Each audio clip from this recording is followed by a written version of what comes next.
ఇప్పటికే హ్యాట్రిక్ విజయాలతో దూసుకుపోతున్న టీమిండియా ధర్మశాల వేదికగా ఇంగ్లాండ్తో జరగబోయే చివరాఖరి టెస్ట్ కోసం కూడా పూర్తి స్థాయిలో సిద్ధమవుతుంది.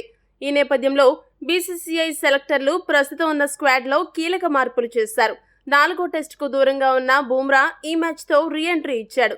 అదే సమయంలో కేఎల్ రాహుల్ తుది జట్టులోకి రాకపోవడంతో రజత్ పాటీదార్ మాత్రం యథావిధిగా స్క్వాడ్లోనే కొనసాగుతున్నాడు.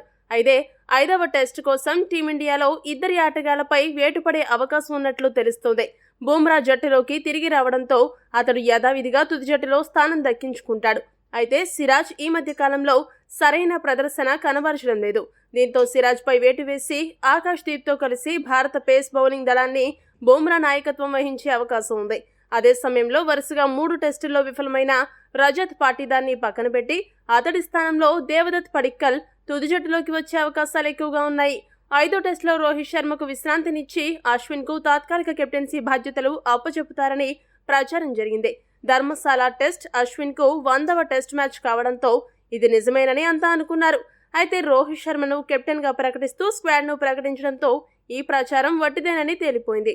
ఈ వీడియో కనుక మీకు నచ్చినట్టయితే లైక్, షేర్, కామెంట్ చేయండి. మరిన్ని స్పోర్ట్స్ అప్డేట్స్ కోసం మా ఛానల్ను సబ్స్క్రైబ్ చేసుకోండి.